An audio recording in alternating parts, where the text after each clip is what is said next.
Assalamualaikum warahmatullahi wabarakatuh. Selamat malam rekan-rekan HPI semua. Senang sekali malam ini kita bisa bertemu lagi di ruang berbagi.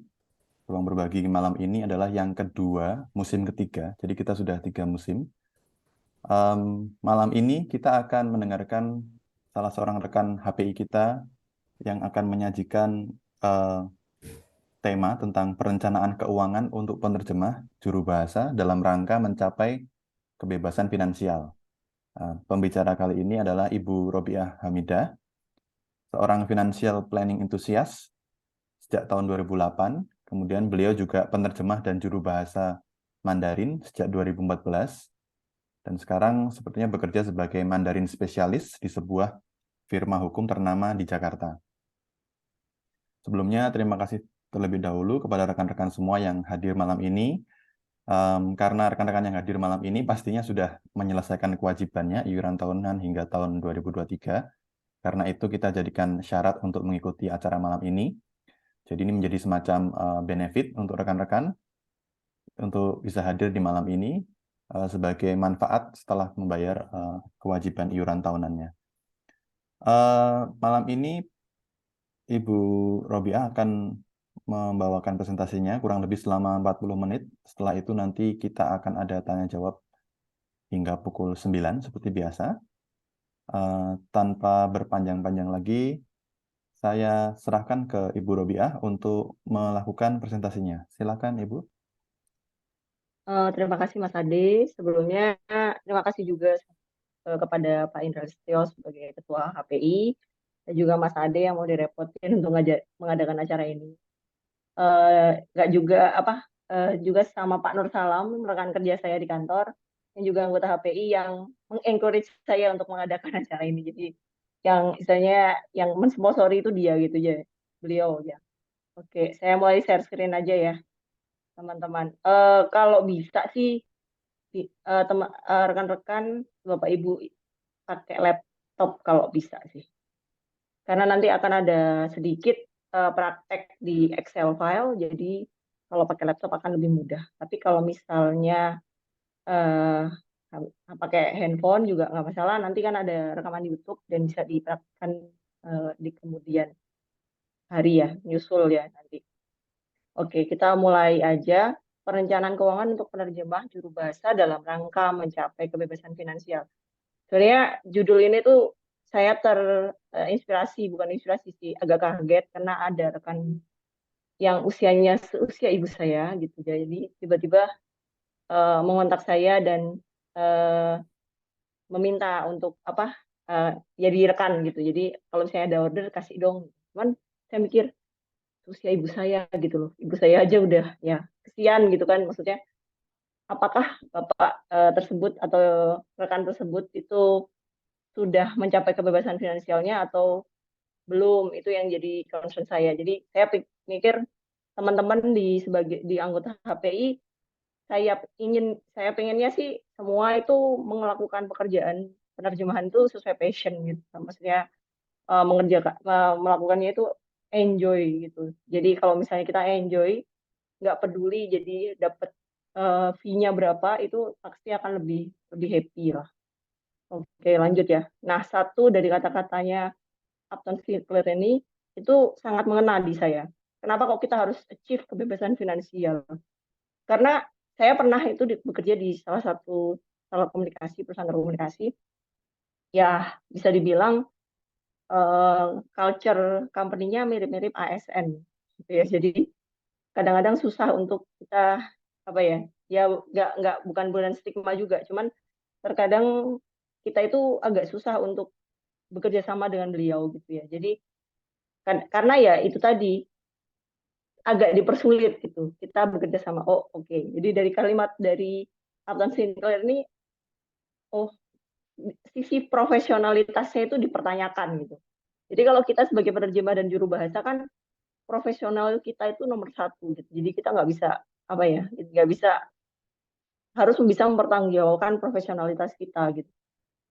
Apalagi kenapa kok kita harus bebas secara finansial agar kita tidak tergantung oleh bos, oleh klien, oleh schedule, oleh paycheck seperti itu. Jadi kalau misalnya kita bebas secara finansial, kita kerjanya bisa lebih profesional. Itu dua alasan kalimat dari bukunya Gautam Bait yang sangat-sangat mengena di saya. Mengapa kita harus bebas finansial? Apalagi sebagai penerjemah dan juru bahasa. Karena sisi profesionalitas kita itu sangat dijunjung tinggi lah ya. Gitu. Oke. Background saya sebenarnya bisnis manajemen di bisnis administrasi, lulusan dari universitas di Cina.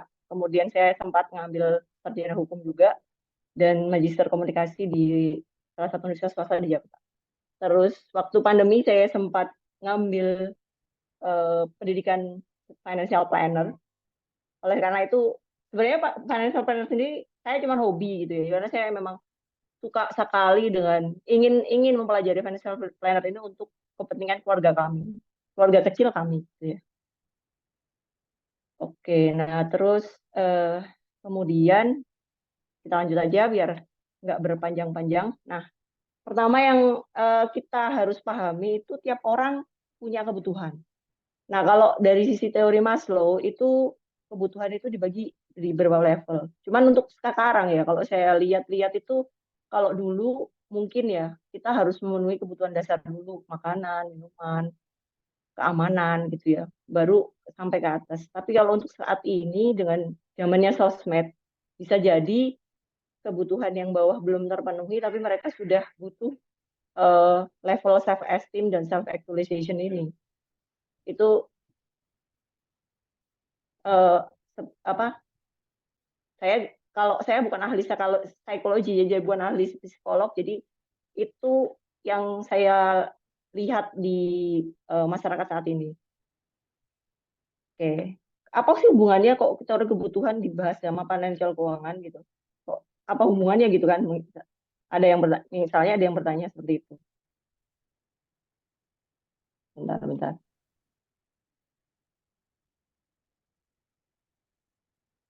Nextnya ya.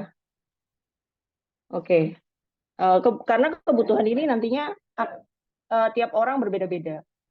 Jadi dan level financial freedom itu juga berbeda-beda. Bisa jadi kalau menurut saya ada 4 level financial freedom. Bebas utang, dana pendidikan anak tercapai, dana pensiun tercapai, atau salah satu pencari nafkah kalau yang sudah menikah, mungkin istrinya saja yang tidak perlu menikah, tidak perlu mencari nafkah,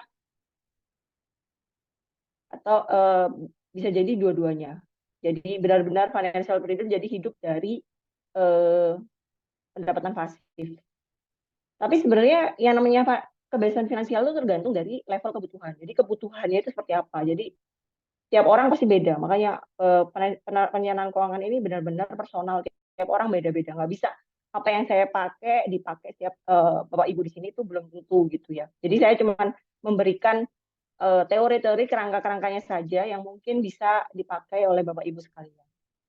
Nah, pemahaman saya terhadap perencanaan keuangan itu perencanaan keuangan sebenarnya ilmu psikologi, bukan nggak cuman matters of hitung-hitungan gitu ya, nggak cuman uh, hanya orang yang tahu hitung-hitungan atau hanya orang tahu saham atau investasi saja yang bisa mempelajari ini, tapi sebenarnya mindset seorang dalam kebiasaan keuangannya memenuhi kebutuhannya itu. Jadi ini itu sebenarnya kayak behavior behavior financial kalau bisa dibilang ya. Nah, kalau dari ilmu yang saya pelajari, siklus kehidupan manusia itu dari bayi sampai sekolah ya, itu biasanya 0 sampai 25. Itu biasa nggak ada pendapatan. Tapi ntar setelah usia 25, itu mulai dia bekerja, punya penghasilan penghasilan sedikit, ntar lama-lama naik jabatan, naik dan seterusnya. Nah, bagaimana dengan juru bahasa dan penerjemah? Rata-rata di sini mungkin banyak yang freelance atau mungkin ada pekerjaan tetap tapi ada juga sebagai freelancer sehingga pendapatannya naik turun. Nah, itu dari siklus ini kita harus memanfaatkan ketika waktu kita kuat. Biasanya ya di Indonesia usia pensiun adalah 55 tahun. Nah, begitu masuk usia 60 itu saatnya kita menikmati apa yang kita kerjakan di usia muda. Nah, itu di sini kayak misalnya investasi misalnya. Itu kalau misalnya dari usia 25 sampai 55 yang dinikmati ya 60 tahun ini tinggal nikmati investasinya. Investasi baik dari sisi keuangan atau investasi yang lain. Nanti saya jelaskan investasi yang lain seperti apa. Oke. Dari sini kalau misalnya ada pertanyaan silakan drop di chat aja ya. Jadi biar nggak lupa.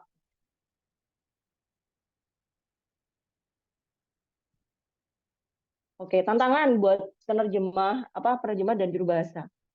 Kebanyakan penghasilan tidak menentu. Ini juga ditanyakan oleh teman-teman yang di waktu mendaftar ya.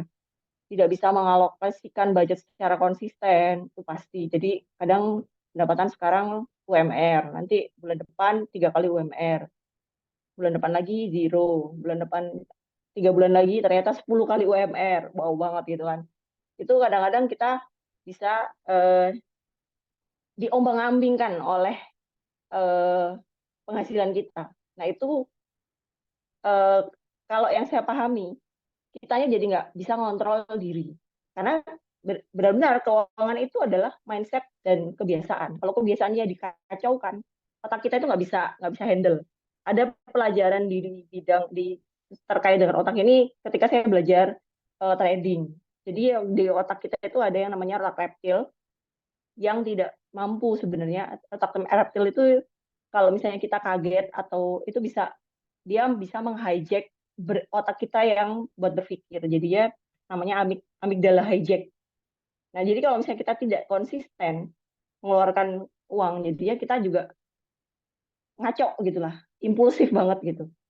Adik saya yang psikologi juga dia pernah membuat skripsinya adalah belanja impulsif karena dia sendiri juga adalah salah satu tukang belanja yang impulsif. Itu salah satu basic uh, dasarnya ya. Nah, bentar ya,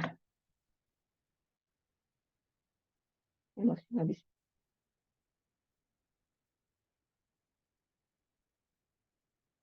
Oke. Nah, sekarang mulai kita tools. Toolsnya kita itu kenapa kok? Misalnya kita tidak mengerti investasi, terlambat perencanaan keuangan, permasalahan-permasalahan ini tidak tahu arah tujuannya. Nah, toolsnya itu smart objective, specific, measurable, achievement, relevant, time based. Jadi kita harus pikirin goal goal kita terkait dengan keuangan itu apa? Tujuannya apa dulu? Terus bisa diukur, gitu kan? Kalau misalnya bisa diukur, bisa di-achieve. Kalau misalnya kita bikin target tapi nggak bisa di-achieve, ya percuma. Terus juga berhubungan dengan apa yang kita kerjakan saat ini. Jangan kita bikin misalnya targetnya saya pengen punya rumah, caranya gimana? Uh, uh, Pendapatan sekarang cuma 2 kali UMR, tapi pengen beli rumahnya 10 miliar, berarti kan agak-agak nggak nyambung gitu ya, agak-agak terlalu jauh gitu. Targetnya 10 miliar, pendapatan per tahun misalnya cuma let's say 100 juta, targetnya 10 miliar ya, itu agak-agak kurang kurang nggak nyambung gitu ya, nggak relevan gitu. Oke, nah terus time based. Jadi kalau punya tujuan juga harus dibatasi dengan kerangka waktu. Saya pengen punya rumah, cuman nggak ada waktunya kapan? Ya nanti kalau misalnya kita punya uang. Nah nggak bisa begitu. Jadi kalau pengen punya rumah ada budgetnya berapa, ada waktunya kapan untuk mendapatkan rumah itu. Nah, tools yang kemudian ini 4 basic yang saya pelajari di financial planner di MMUGM ya. Tempat saya belajar, ada teman-teman yang tertarik bisa ngambil CFP di situ. Bukan promo nih, cuman saya lulusan situ, alumni gitu ya. Satu tuh buku satu itu terkait cash flow dan balance sheet. Buku duanya terkait investasi. Buku tiganya terkait asuransi, yang keempatnya terkait perencanaan pensiun dan rencana waris. Itu 4 hal yang dipelajari dalam sebagai financial planner. Nah, nanti kita bedah dulu. Tapi sebelum ke sana, kita harus tahu bahwa ada investasi lain selain investasi terkait dengan uang gitu ya. Teknologi, contohnya Trados.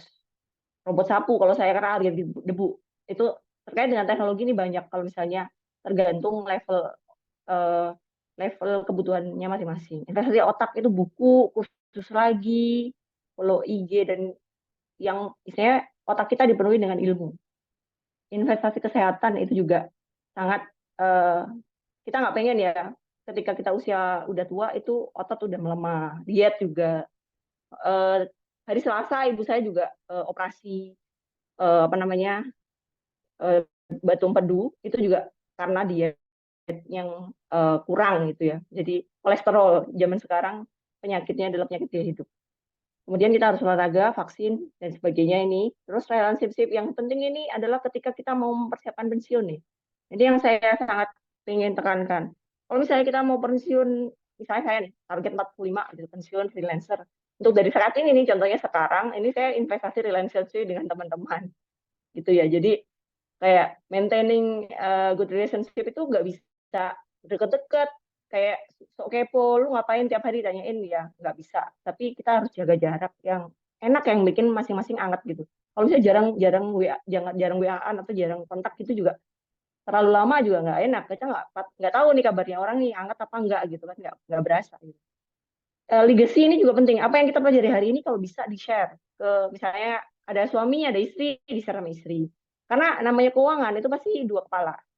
Atau siapapun yang berkaitan dengan uh, yang menikmati hasil kerja kerja keras kita. Karena kalau tidak nanti mereka kaget, loh aku dulu dikasih uang saku sekian kok sekarang berkurang. Oh iya mama mau nabung dulu, mau ini mau ini. Kalau misalnya kita nggak kasih konsepnya, itu nanti bakal berantakan juga gitu loh. Apa namanya, si perencanaan keuangan kita. Yang terakhir ya investasi akhirat. Kalau di agama saya, sedekah, ilmu yang bermanfaat, anak yang soleh itu tidak berhenti-berhentinya untuk belajar meningkatkan ilmu parenting saya. Karena kalau kita mewariskan harta saja, anaknya tidak soleh, anaknya tidak bisa berbaur di masyarakat, ya percuma gitu. Jadi karena namanya perencanaan keuangan ini holistik ya, jadi dari ujung ke ujung gitu sampai kita meninggal. Jadi yang dipersiapkan itu nggak cuman kita punya uang terus anaknya berantakan gitu, enggak. Jadi kita secara utuh gitu. Nah, oke, lanjut ya. Nah, kebiasaan-kebiasaan ini dari investasi tadi, baik investasi uangnya juga, itu akan, kalau menurut bahasanya si Gautam Bait itu compounding interest-nya itu pasti ada. Jadi nggak cuma uang yang ada compounding interest-nya, tapi investasi kita di kesehatan, relationship, itu akan juga menjadi prinsip hidup kita gitu. Oke, kita belajar yang pertama ya, cash flow sama balance sheet. Yang pasti kalau cash flow itu kita nggak boleh pemasukan lebih besar dari pengeluaran. Hidup di bawah gaji. Misalnya, terus pertanyaannya, kalau misalnya saya pekerja freelance, gajinya nggak sama. Oke, gajinya nggak sama tiap bulan. Yang penting itu di mapping dulu.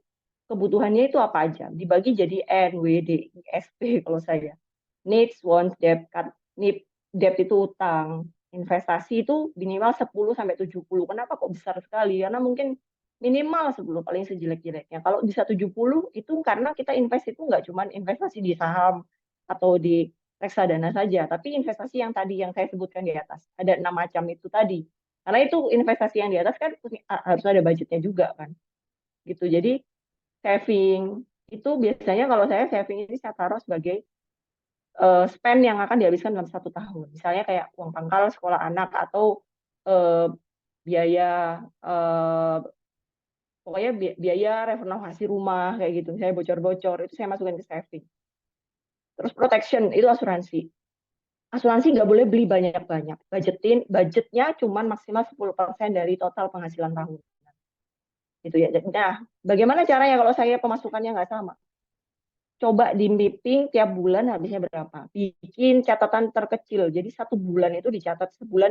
Jadi sebelum ngapa-ngapain, jadi namanya terapi ya. Terapi keuangan itu nggak langsung sekarang belajar besok jadi, enggak. Setahun itu prestasi. Tercapai 30% prestasi. 2 tahun saya tercapai 50%, itu juga prestasi. Nanti biasanya 3 tahun itu mulai terlihat hasil. Jadi kayak apa ya, kayak membangun habit ya, karena memang benar-benar ini benar-benar psikologi, mindsetnya orang untuk berubah itu susah, apalagi soal keuangan, karena kebiasaan biasanya beli boba 10 seminggu sekali 20 ribu, atau seminggu 2 kali atau 2 hari sekali atau bahkan tiap makan siang beli boba. Terus tiba-tiba boba itu masuknya mana? Once. Kelebihan nih 20%. Ya nggak boleh. Gitu. Jadi di mapping. Jadi jangan misalnya saya dulu punya teman yang jurubah bahasa Inggris.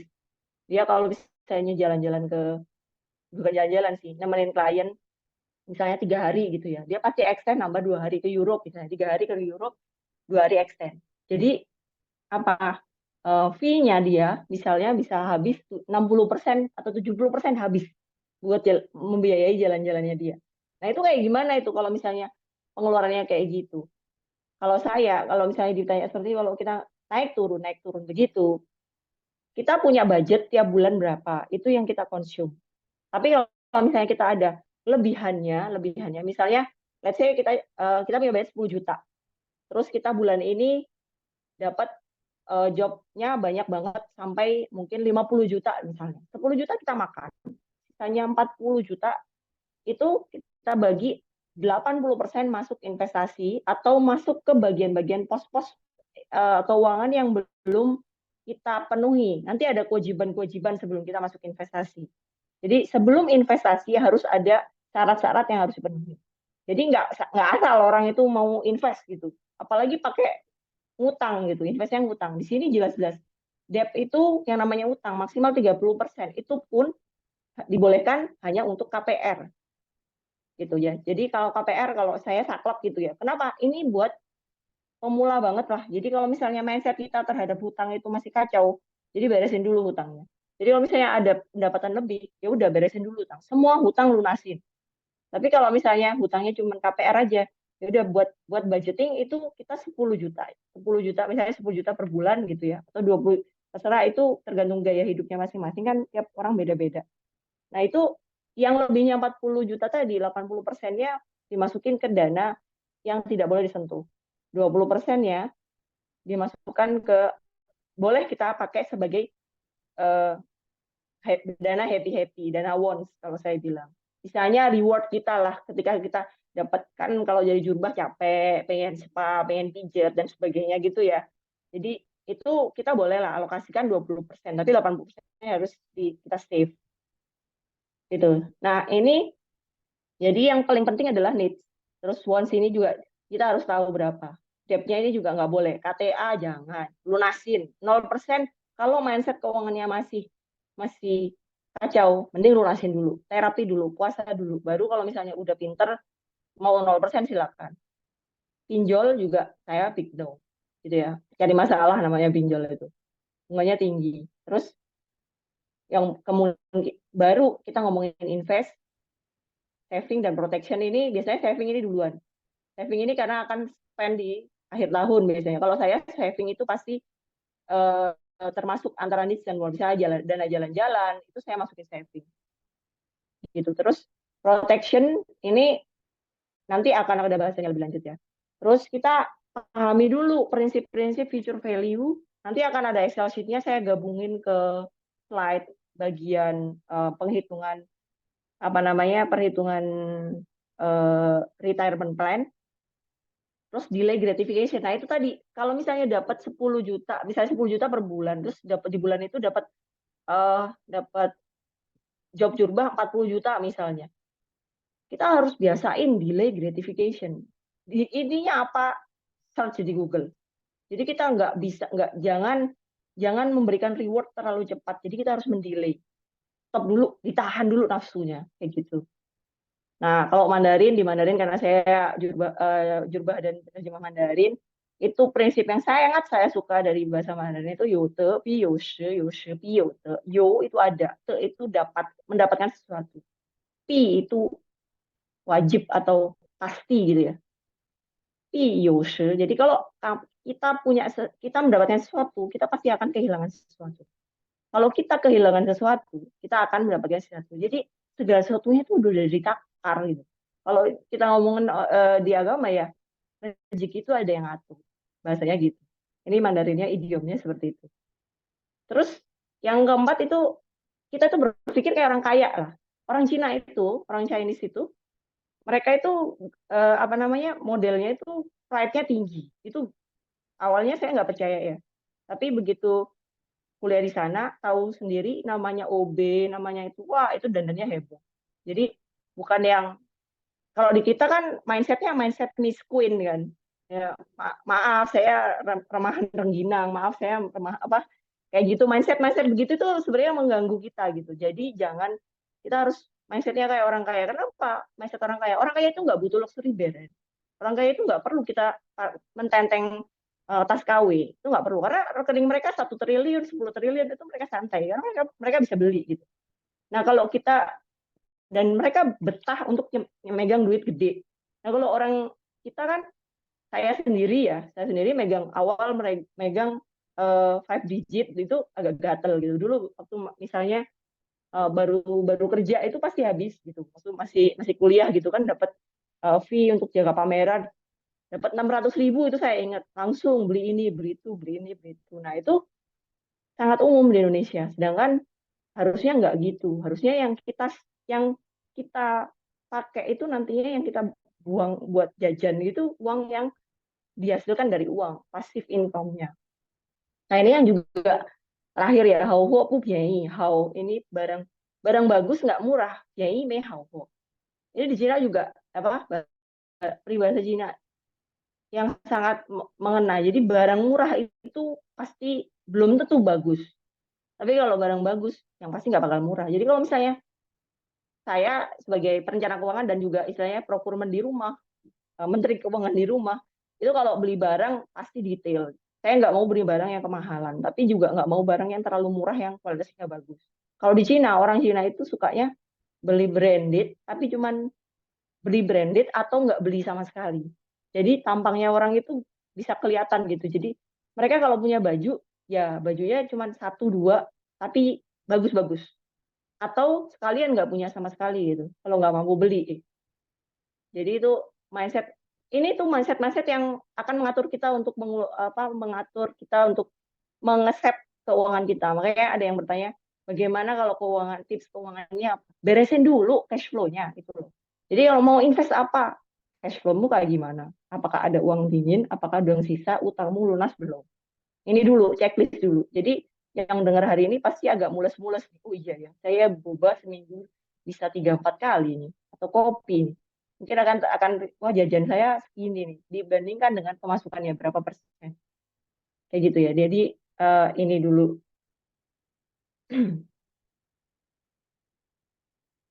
Oke.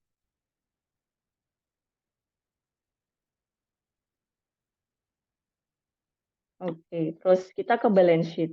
Nah, di balance sheet ini ada, kita ngomongin big, big picture-nya suatu keuangan. Jadi setelah beresin yang bulanan nih, kita beresin semua harta. Punya harta nggak sih? Jangan-jangan kita nggak punya harta, asetnya minus. Karena hartanya minus, karena hutang lebih besar. Lebih besar daripada harta. Benar. Nah, kalau di yang saya pelajari, harta lancar itu minimal 15%. Harta lancar itu yang yang dapat dijual langsung ya. Kayak emas, kayak apa namanya? Pokoknya selain properti itu 15% minimal. Nah, maksimal hutang itu 50%. Misalnya, kalau misalnya punya rumah nilainya let's say 1 miliar, tapi cicilan 700 juta. 700 juta yang hutang, 300 jutanya udah DP. Sedangkan harta lainnya tidak ada. Berarti kan hartanya cuma asetnya 1 M benar, tapi hartanya lebih kecil daripada hutang. Jadi itu sebenarnya seperti itu tidak boleh. Makanya kalau di CFP itu beberapa kayak influencer-influencer yang terkenal itu yang di IG itu ada yang saklek kalau bisa beli rumah itu DP-nya 50%. Kenapa? Kalau 50% DP berarti harta plus utang aset kita zero gitu. Jadi kalau karena hutang kita maksimal 50% gitu. Nah, terus yang kedua, harta lancar ini termasuk cash deposito atau RDPU, ini reksadana pasar uang. Reksadana pasar uang itu mirip deposito, tapi biasanya tanpa ada penalti. Dan bagusnya RDPU dibanding deposito, apa pajaknya lebih rendah. Kalau deposito kan pajaknya 20% dari bunga yang kita dapat. Gitu ya. 6 sampai 12 pengeluaran. Bahkan kalau misalnya punya anak atau pure freelancer dan pengeluarannya apa? Pengeluarannya lebih besar juga, ya bisa disarankan 18 sampai 24 bulan. Jadi kayak pandemi kemarin itu banyak yang financial planner yang mengatakan lebih baik digedein. Tapi ya kalau saya sih di mix sama emas boleh lah. Kemudian rumah, properti itu kalau di finansial itu aset alternatif, bukan aset. Kalau misalnya saya dulu sebelum masa jahiliyah saya ya, sebelum saya belajar CFP, saya itu niatnya nabung rumah. Sampai sekarang rumah saya masih istilahnya eh, dosa-dosa saya masih ada gitu ya. Saya itu targetnya itu pengennya kayak Mas Menteri yang asetnya itu 70% surat berharga. Terus Menteri BUMN kita juga sama, itu 70%. Pokoknya beberapa orang-orang terkenal di Indonesia itu rata-rata mereka yang hartanya triliunan itu surat berharga 70%. 60% lah, jarang mereka yang punya properti banyak. Kecuali itu propertinya warisan. Tapi kalau asetnya mereka sendiri yang dilaporkan di LPKHN itu surat berharga 70%. Itu target saya. Jadi kalau orang-orang besar seperti itu aja seperti 70%, nah kita kalau numpuk aset kenapa? Nah, buat apa gitu? Kenapa alasannya nanti akan ada dibahas di akhir slide ya. Properti itu boleh, tapi tidak lebih dari 50% aset. Dan kalau ditinggalin sendiri itu nggak apa-apa. Tapi kalau untuk sebagai rumah kedua, rumah ketiga, atau rumah empat, silakan asal passive income-nya atau misalnya biaya sewanya itu bisa nutupin biaya perawatan. Syukur-syukur lebih gitu ya. Itu nggak apa-apa. Asal bisa ngaturnya, asal bisa punya apa namanya manajemennya bagus. Jadi kan di bisnis kalau kos-kosan gitu jelas-jelas ada passive income itu silakan gitu ya. Nah, deposito atau RDPU 612 ini salah satu syaratnya untuk punya bumper investasi. Jadi kalau tadi di sini udah beres nih, jadi ini beres, needs beres, tank, bonds beres. Debt-nya udah bener, udah baru kita ada sisa duit ngapain? Kumpulin ini. Misalnya let's say tadi 40, contohnya teman saya tadi ya 10 juta biaya biaya hidupnya dia tiba-tiba ada jadi jumlah 40 juta. Nah, udah tiap misalnya ada sisanya itu 40 dari 20%-nya dia nikmatin, sisanya itu buat ngumpulin ini. Misalnya ada utang ya lunasin utang dulu. Kalau ininya belum cukup 6 kali 12 berarti kalau 6 kali 12 kan berarti 120 juta. Ya udah top up di sini dulu. Ini dikumpulin dulu duitnya. Kalau ini belum, jangan nengok-nengok ke investasi gitu loh. Karena investasi ini high risk gitu. Jadi yang akan merusak mental kita. Karena kalau kita panik, yaitu tadi yang saya bilang, ada otak reptil yang akan mengontrol tindakan kita, yang kita jadinya panik terus dijual semuanya. Kalau kita invest di saham, tiba-tiba anjlok sor 70%. Nangis, nangis itu. Kalau kita nggak punya ini. Kalau nggak punya ini, pasti sedih. Gitu. Nanti kalau kita punya ini, plus bumper investasi kita ada 3 nanti ya. Kenapa? Nanti saya cerita lebih. Oke, kita clear dulu di sininya. Oke, nah investasi cerdas, no investment bodong ya. Ya banyak banget. Saya juga handle case di pengadilan itu penipuan online banyak banget sekarang. Udah, yang penting kita tahu platformnya apa. Kalau nggak ngerti platformnya ngapain gitu. Terus tahu proses cuannya, jangan cuman katanya. Katanya tahu nggak itu duitnya dimasukin terus dijadiin kok bisa jadi duit. Ceritanya gimana sih? Oh ceritanya di tradingin. Nah trading itu prosesnya gimana sih? Kalau kita bisa trading, trading itu sebenarnya adalah active income. Teman saya ada yang dia trading kripto malam-malam jadi ini dua apa misalnya jam 11 jam 12 itu pasar kripto lagi rame-ramenya itu kalau buat trading. Kalau yang pinter 2 jam aja udah dapat duit. Muterin berapa? Itu aktif tapi dipantau, ngerti ilmunya. Kalau nggak ngerti ilmu ya jangan. Saya karena saya modelnya bukan trader, jadi saya investor, jadi saya nggak bermain di situ. Jadi saya juga nggak mau. Kalau yang nggak ngerti jangan megang-megang lah. Itu high risk. Kalau ngerti silakan belajar karena ilmu itu mahal. Jadi belajar itu wajib kalau untuk seorang investor ya. Terus terdaftar di OJK. Kalau nggak terdaftar ya jangan. Apalagi yang cuman ini apalagi apa nama platform luar gitu. Ya kita nggak terdaftar di OJK. Kalau misalnya ada apa-apa ya silakan tanggung jawab sendiri. Dan satu yang ingat homo homini lupus ini ada gium di hukum sebelum hukum dibentuk atau sebelum adanya negara, manusia itu serigala bagi manusia lain. Dan itu sebenarnya ada di dalam innernya manusia. Semua manusia itu ada. Cuman kita nggak jangan istilahnya, oh semua orang semua manusia adalah serigala bagi manusia lain. Itu aslinya seperti itu gitu loh. Jadi serigala itu kan dia ramah terhadap kawanannya, tapi sama kawanan yang lain dia pasti gigit. Nah, investment bodongnya juga sama. Si kawanan yang tukang tipu itu pasti dia gigit kita gitu. Kita aman-aman saja karena ada hukum yang mengawasi. Nah, orang yang nggak peduli sama hukum, dia itu ya jadi serigala gitu. Jadi ingat, hati-hati karena apapun terkait dengan uang kita, sengketa sengketa perdata itu atau sengketa penipuan, pidana itu nggak bakal balikin duit kok. Pidana itu hanya menghukum orangnya. Dan misalnya si orang yang kena pidana di penjara, duit kita belum tentu balik. Banyak kasusnya ya, first travel gitu kan. Uangnya akhirnya bisa dibagi ke nasabahnya cuma berapa ratus ribu, padahal yang bilang per orang berapa jutaan, gitu kan. Jadi pokoknya kalau jangan lindungi uang Anda, jangan sampai ketipu, gitu. Urusan duit itu nggak bakalan selesai di ranah hukum, jadi susah. Kecuali urusan perdata, jadi hewan prestasi gitu mungkin bisa. Tapi kalau urusan duit di bawah pidana, ya udahlah, Bismillah aja gitu. Terus prepare investasi surat berharga, reksadana. Yang kayak gini ini saya nggak bisa jelasin banyak ya karena kita waktunya cuma 40 menit. Ini juga udah jalan 36 menit. Jadi ori sukuk ini dipelajari sendiri. Saham, trading. Kalau saya trading yang seperti tadi trader sama investor. Ini ada dua macam. Kalau saya investor. Jadi dikip nilainya yang murah, dibeli yang murah, dikip sampai harganya naik. ETF ini barang derivatifnya BEJ, ETF dan waran. Waran ini juga high risk banget. Kemarin saya lihat ada waran yang naik sehari 800%. Dari nilai satu naik ke 9, itu 800%. Ada yang dapat duit ya ada. Ada yang boncos ya banyak gitu kan. Jadi ini high risk banget. Kalau nggak punya ilmunya jangan. Kemudian ini hedging tools. Gold itu melawan pasar secara teoritikal. Jadi kalau misalnya pasar seluruh dunia itu jatuh kayak COVID kemarin, angka emas bisa naik. Nah, emas waktu COVID kemarin bisa naik sampai 1 juta lebih kan. Sampai sekarang belum turun tuh. USD juga sama, melawan IDR.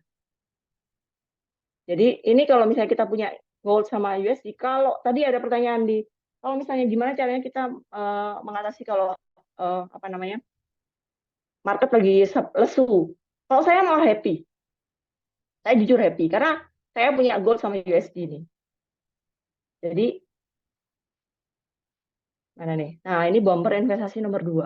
Kalau kita punya ini, saya happy banget. Ya udah jual aja emas sama USD-nya. Kita beli saham nanti. Saham saya bagus. Contohnya saham apa yang bagus ya? Kalau dulu waktu COVID itu yang paling bagus dan kelihatan cakep itu BBRI. Pas COVID lagi jelek-jeleknya itu lagi deep down banget. Kalau misalnya teman-teman tahu cara bacanya chart, itu bisa dilihat. BBRI di COVID yang paling parah itu 2.200 atau 2.400. Sekarang udah balik lagi ke 5.000 ke atas. Gitu. Nah itu waktu COVID lagi down, itu emasnya lagi naik 7. USD-nya lagi sampai 16.000, sampai sekitar 16.000. Nah itu kalau misalnya kita keep USD, kita jual USD-nya, USD-nya untung 20%, kita beli si BBRI-nya. BBRI-nya diskonnya hampir 100%, hampir 50%. Karena BBRI waktu itu rentangnya di angka 4.000. 4.000 diskon ke 2.400. Dengan kita punya USD, USD-nya upsize 20%. Jadi kita dari USD dapat untung, dari BBRI dapat untung. Jadi makanya kalau ada yang nanya, kalau market tersu gimana? Wah, saya mah tepuk tangan. Kalau market tersu saya beli lagi. Karena saya jangka panjang, 10-15 tahun. Gitu. Jadi toh market tersu itu nggak cuma sekarang, nggak lama kok, paling setahun. Nanti tahun depan masih balik. Jadi tahun depan saya pasti untungnya berlipat-lipat. Gitu. Jadi kalau market lesu, yang namanya investasi di saham itu nggak usah panik. Tapi dengan ilmu ya, harus belajar dulu. Itu tadi investasi dulu yang depan. Oke, ini buku 3. Buku 3 itu asuransi. Asuransi itu jiwa. Itu wajib kalau misalnya Anda adalah pemberi nafkah. Jadi di bawah, ya kalau misalnya kita nggak ada, yang orang yang kita tinggalkan pasti suffer. Itu pasti butuh jiwa. Nah, kesehatan itu kalau misalnya ada dananya, itu silakan beli yang rawat inap premium yang misalnya satu kamar sendiri karena ya seiring gaya hidup yang istilahnya kita udah biasa jadi juru bahasa kan pasti suka di hotel gitu. Kita nggak mau kan antri-antri lama-lama gitu kan. Tapi kalau memang emang susah, emang nggak ada budgetnya, ya minimal BPJS. Tapi pahami prosedurnya, jangan sampai telat bayar. Karena ada ya keluarga itu yang telat bayar berapa bulan, berapa tahun gitu. Jadi dibayar itu pun nggak bakal di cover kalau misalnya mendadak mau pakai BPJS. Hanya di cover 60%. 40%-nya harus bayar sendiri. Jadi kalau BPJS jangan telat bayar. Sepatu. Itu rawat jalan kalau saya nabung manual. Jadi nabung manual dananya kalau setahun nggak dipakai Desember kita pakai jalan-jalan gitu. Jadi keuangan nggak cuman melulu ininya kok, maksudnya wah saklek banget. Ada teman saya itu bilang kok nggak istilahnya nggak manusiawi gitu ya, nabungnya nggak manusiawi kok ini dipakem nih semua. Ya kalau waktunya duitnya waktunya keluar ya keluar, waktunya jalan-jalan ya jalan-jalan. Nggak terus penyakit kritis ada yang eh, istilahnya ditawarin asuransi ini, dicek dulu kita butuh nggak. Kalau keluarga nggak ada wirawat jantung, nggak ada riwayat diabetes, ya nggak perlu. Gitu. Mobil, biasanya Pak punya mobil pasti asuransi. Kalau saya berani resiko nggak asuransi, ya monggo kalau ada apa-apa ya gitu. Jadi kalau misalnya mobil aja diasuransikan, apalagi badan kita gitu. Rumah, banyak kan orang nggak tahu kalau premi premi asuransi murah itu, rumah itu murah. Rumah saya aja dengan UP-nya apa pertanggungannya 2 miliar itu cuma 700.000. Jadi misalnya ada kebakaran itu per tahun 700.000 per tahun. Ada kebakaran ya amit-amit ya, no. Jangan sampai gitu. Jadi asuransi ini di mapping aja kebutuhan resiko-resiko yang dalam kehidupan kita apa aja itu harus di mapping. Ini bumper investasi nomor 3. Kenapa? Kalau kita punya ini, ketika kita kejadian, kita nggak bakal utak-atik dana investasi kita. Jadi investasi kita aman. Sama juga dengan tadi, bumper investasi nomor 2 ya. Kalau misalnya market jatuh, kita punya USD sama gold, santai. Terus kalau misalnya apa namanya di market turun tipis-tipis atau kita nggak punya tiba-tiba kena layoff atau misalnya sepi pekerjaan ya kita kan punya bumper investasi yang tadi yang 6 sampai 12 bulan pendapatan itu. Jadi 1, 2, 3 ini kalau saya wajib. Tapi kalau satu aja punya ya udah nggak apa-apa, nabung dulu buat yang lain. Kalau punya 2, alhamdulillah. Punya 3 itu wah the best gitu ya. Itu sih. Terus retirement plan, oke. Sebelum ke sini kita biar cepat aja kita ngomongin estate plan dulu. Estate plan ini kenapa rencana waris? Ya kita udah sampai misalnya saya usia 55 ya. Saya juga udah siapin unit link 1. Karena kenapa? Nanti kalau misalnya meninggal eh, langsung dikasih nggak pakai baca. Itu enaknya di situ. Jadi kalau misalnya ini eh, bonusnya unit link seperti itu. Fungsinya unit link ya, ada buku yang jangan beli unit link kalau Anda nggak ngerti. Unit link itu fungsinya ini salah satu. Terus kalau misalnya beli asuransi kesehatan pakai unit link, saya bilang jangan. Karena mendingan unit link itu fungsinya buat ini. Karena kalau beli asuransi itu kalau dengan unit link, kalau saya bilang nggak bisa maksimal fungsinya gitu. Jadi kalau beli asuransi kesehatan, ya pure asuransi kesehatan yang uangnya hilang. Pembahasan asuransi nggak saya bahas karena banyak banget asuransi. Jenis-jenisnya, ntar bingung. Oke, diserap dulu yang atas-atas ya. Terus properti, itu kalau warisan pakai properti itu harus diingat bahwa alih properti itu biayanya mahal. Jadi misalnya ada nggak anak-anak misalnya kayak ibu saya marisin apa 1 miliar misalnya, itu biaya hibahnya 50 juta. Kan ngeluarin 50 juta itu kan juga beban gitu. Belum lagi nanti kalau misalnya eh, ini sengketa gitu ya, sengketa kakaknya, adiknya, siapa yang mau bayar 5 juta? Akhirnya rame gitu kan, repot. Nah, akhirnya si propertinya pengen jual cepat, akhirnya harga propertinya murah jualnya. Pokoknya cepat-cepat dibagi biar bisa bayar biaya hibah warisnya ini gitu. Jadi kan repot kalau gitu. Jadi yang namanya properti itu kalau kebanyakan juga nggak bagus. Jadi kalau misalnya mau punya properti ya 1, 2 itu masih oke lah. Terus kemudian saham. Nah kalau misalnya Bapak Ibu punya saham atau punya ya reksadana, pokoknya akun apapun, itu yang sebaiknya disarankan eh, atau bank rekening bank itu kita bikin salinan nama akun, password itu ditaruh di kertas, di print, taruh di deposit box. Itu cara yang paling cepat atau ditaruh di tempat yang misalnya kalau udah ya sama suami atau istri gitu ya.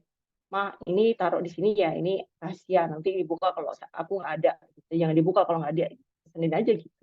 Jadi kalau misalnya kita ada apa-apa, pencairannya cepat, nggak usah nunggu surat kematian, itu sih intinya. Apalagi yang punya kripto, wah itu pasti tuh akunnya itu hilang kalau misalnya kita nggak share ke anak istri itu. Kalau yang punya kripto wajib itu akunnya password harus apa harus di review per tahun. Passwordnya itu harus di istilahnya jangan sampai lupa password. Kalau punya kripto hilang ya udah wassalam. Nggak bisa ada. Kalau misalnya saham masih bisa lah diurus.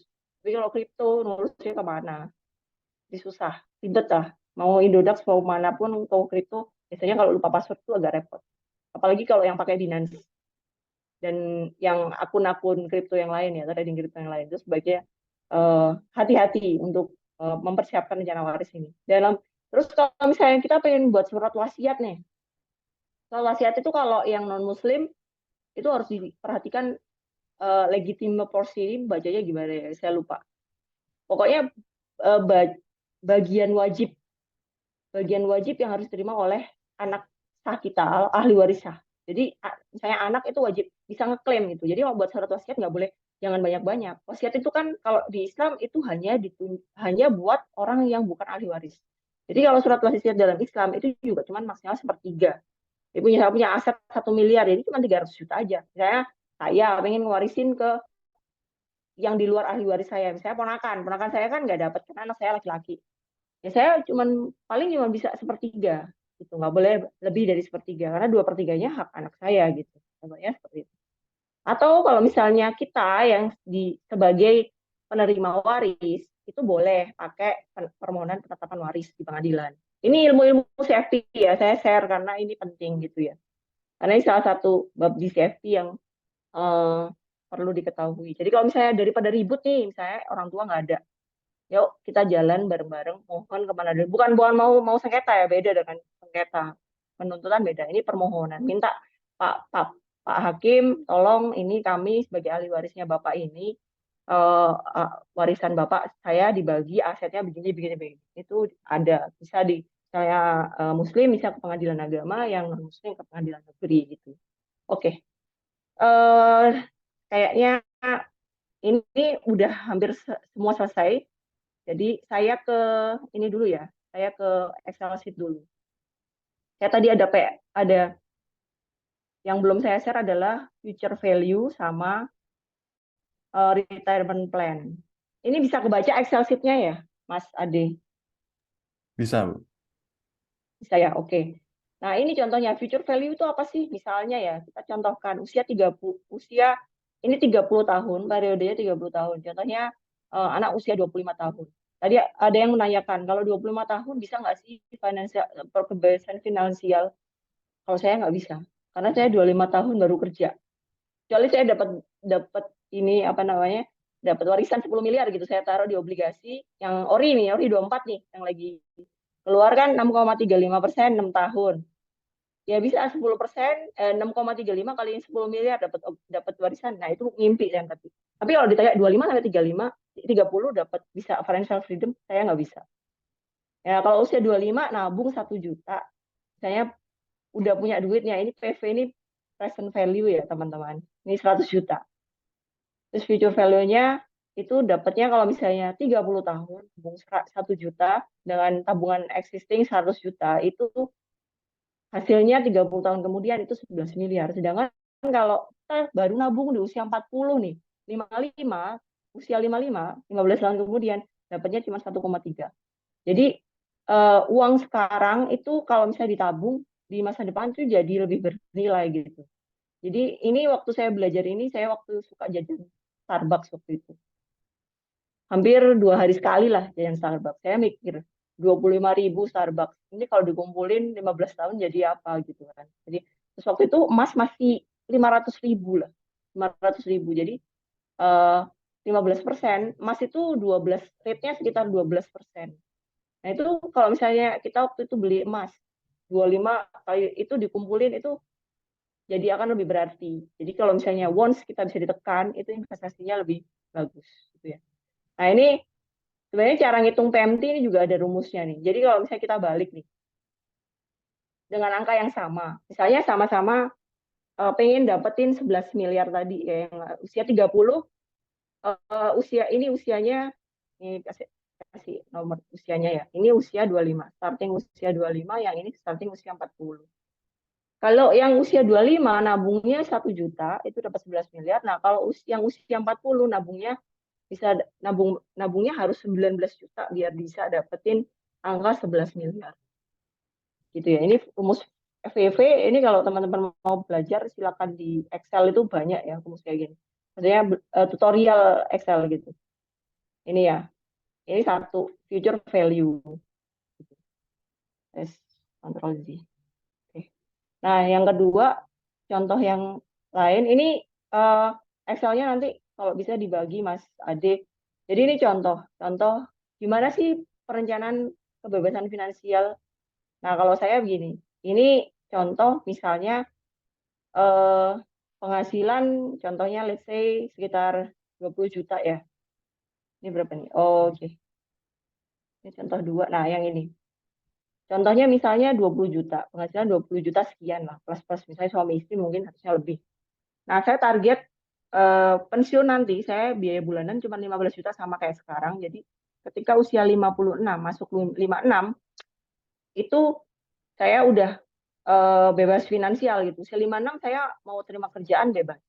Mau nggak terima kerjaan, saya duitnya ada. Ini juga dihitung secara future value. Future value-nya 180 juta itu jadi berapa? Jadi ada nih hitungannya. Mana ya? Bentar. Ini tak kecilin dulu. Di sini, future value living cost. Jadi 457 juta. 180 ke 457. Nih, angkanya. Ini dengan asumsi apa namanya? Inflasi pensiun itu 6%, sedangkan inflasi SPP 10%. Jadi, let's say ini saya gabungin. Planningnya digabungin secara holistik, secara keseluruhan. Jadi keuangan anak itu target, kalau saya kan anak dua gitu ya, usia satu tahun depan 8 tahun, yang tahun ini, yang satunya yang anak pertama 13 tahun. Let's say ini pengeluaran SPP-nya per bulan 2 juta, uang pangkalnya 30 juta. Nah itu pengeluarannya saya jadiin satu sama budget pensiun saya, gitu, disatuin. Tapi misalnya saya mau ini dengan asumsi di tabungan saya cuma segini, cuma 100 juta, saya cuma punya uang 100 juta saat ini. Terus ada top up 60 juta misalnya bonus atau apalah atau lebihan itu. Ini cuma estimasi aja. Nah, itu investasi saya sebulan 3.600.000 dengan rate 25%. Nah, kok tinggi 25%? Ya, saya belajar saham. Itu. Jadi intinya kalau Anda mau belajar itu bisa dapetin rate tinggi. Tapi kalau misalnya aduh saya pusing nggak bisa. Oke, nggak apa-apa. Ada itunya. Pakai gold sama USD aja 12%. Itu gold itu di bawah ini juga masih masih dapat sih. Maksudnya 10% itu pasti ada. Tapi jangka panjang ya, misalnya 10 tahun ke atas itu pasti. Saya dulu nikah itu, bukan nikah, beli rumah. Beli rumah itu, emas itu masih 500, 2013. Jadi sekarang udah 2 kali lipat, berarti kan 100%. Sekarang berapa? Sekarang 2023, 10 tahun ya. Ya rata-rata 10% per tahun. Kan udah 500.000 ke 1 juta. Itu rate-nya emas gitu. 10%-an. Kalau kita ngitung secara itu 12% gitu ya. Nah, itu kita effortnya lebih tinggi kalau kita nggak ngerti investasi. Jadi pilihannya adalah apakah Anda mau belajar investasi di otak atau investasi duit gitu sih. Intinya gitu. Kalau misalnya pengen belajar investasi saham atau yang lain ya belajar banyak baca buku itu. Jadi ini bisa bisa berkurang ke segini. Jadi effort kita apakah kita mau apa uangnya aja yang bekerja atau uh, kita yang bekerja untuk biar dapetin hasil seperti itu. Nah, kalau misalnya kita pengen kebebasan finansial cepat gimana? Ya bisa aja ini ditarik ke atas, rate gitu. Kita nanti bisa hitung. Misalnya contohnya saya pakai yang 25% ya. Ini saya tarik ke sini nih, 46. Nggak usah kerja di usia 45, 5 tahun lagi nih. Nah, ininya minus. Kira-kira berapa yang harus saya butuhkan untuk, kita tambahin aja. Tambahin 10 juta tuh, dapat deh. gitu. Jadi Mungkin cara sambil mendengarkan rekan-rekan yang ingin bertanya bisa mengajukan di chat ya, karena sudah mepet juga waktunya, silakan. ya oke gitu ya. Jadi kita bisa apa namanya caranya bagaimana caranya mendapatkan kebebasan finansial ya dihitung kebutuhan kita berapa. Jadi kita bisa tahu kita butuh berapa invest per bulan, berapa return rate yang bisa kita capai. Selesai gitu. Ada oh ya satu dua kalimat lagi penutup. Bentar tadi ini ya. Sebentar. Oke. Nah, kalau eh, ini Benjamin Franklin ini saya suka banget. If you fail to plan ya berarti kamu gagal untuk merencanakan. Jadi kalau keuangan aja nggak direncanain ya udah berencana gagal gitu. Tapi kalau mulai sekarang lakukan apa yang kamu tahu, nanti lama-lama juga tahu kok. Saya juga belajarnya dari 2008 sampai di titik ini itu 15 tahun gitu. Jadi nanti akan ilmunya nambah, nambah, nambah. Investasi itu compounding. Nggak cuma investasi duit, tapi investasi di ilmunya juga. Oke. Ya, ini sudah ada beberapa Eh, pertanyaan, Bu. Mungkin bisa saya bacakan? oke, langsung aja ya Pak. Saya Ya. biar ya takutnya lama nanti. Oke, yang ini selamat malam Pak Iman nih. Boleh tahu rekomendasi buku atau influencer oke yang daging semua. Oke. Yang kalau yang saya lihat itu IG-nya Andika Diskartes. Ini saya ketik aja ya. Andika ya orangnya ntar gatel nih denger saya. Sama ini karena saya value investing ya. Jadi saya pakai dua orang ini. Kemudian kalau buku yang saya lagi baca itu buku bagus, Joy of Compounding. Gautam Bait penulisnya. Ini bagus. Yang apalagi penerjemah bahasa Inggris, kalau bisa diterjemahin bahasa Indonesia dong gitu. Cari. Itu bagus banget. Bukunya tebel, keren. Jadi semua yang saya share di sini banyak kan dari dia. Karena insight-nya ngena. Kemudian apalagi nih? Super. Oke, apa dilakukan siapkan 20 tahun untuk mencicil mimpi menuju final. Apakah saran untuk sandwich generation dalam warna? Nah, itu tadi. Kalau untuk mimpi ya banyak ya buku-buku usia 20 enak banget nih. Itu yang paling enak waktu Anda banyak. Jadi resource kamu itu waktu, Mbak. Ya, kalau untuk usia 20 enak banget itu. Saya juga dulu mimpinya begitu. Nah, terus mencicil ya, ilmu dulu. Ya, satu, ya tadi investasi-investasi yang saya bilang itu ilmu, relationship, dibangun, banyak baca buku, banyak-banyak mindset, ikut webinar. Kalau misalnya mau belajar saham, ya ikut istilahnya membaca banyak-banyak buku, terus ikut ikut training-training gitu. Selain juga meningkatkan kemampuan dalam penerjemahan ya. Jadi skill naik, nanti gaji juga naik, apa namanya, fee juga bakal naik. Itu nggak bohong kok, effort kita nggak bakal bohong. Terus apa lagi? Ada lagi kah? Saran untuk sandwich Dua aja ya generation, Pak. mungkin pertanyaan Oh terakhir ya, ini. sandwich generation. Oke. Sandwich generation ini sebenarnya kalau sandwich generation ini diprioritaskan, tapi ya itu tadi. Jadi harus di mapping mana yang benar-benar butuh. Harus ada skala prioritas. Benar-benar skala prioritasnya itu di apa namanya? Nah, itu tadi. Karena kita kan ngomongin uang. Nah, jadi apa ilmu yang ada di sini itu needs itu harus ditekankan kepada misalnya orang tua. Benar nggak? Mama ini benar butuh nggak sih? Misalnya gitu. Misal ibu kita minta ini, minta itu gitu ya. Atau ke anak kita juga. Anak saya aja di sekolah sekarang udah diajarin. Needs itu apa? Wants itu apa? Kalau dia minta misalnya jatah mainan cuma satu bulan sekali itu kalau misalnya dia melakukan kesalahan jadi nggak ada jatah mainan itu budgetnya dia tapi kalau misalnya dia minta lebih dari itu berarti kan wants. Nah, wants itu harus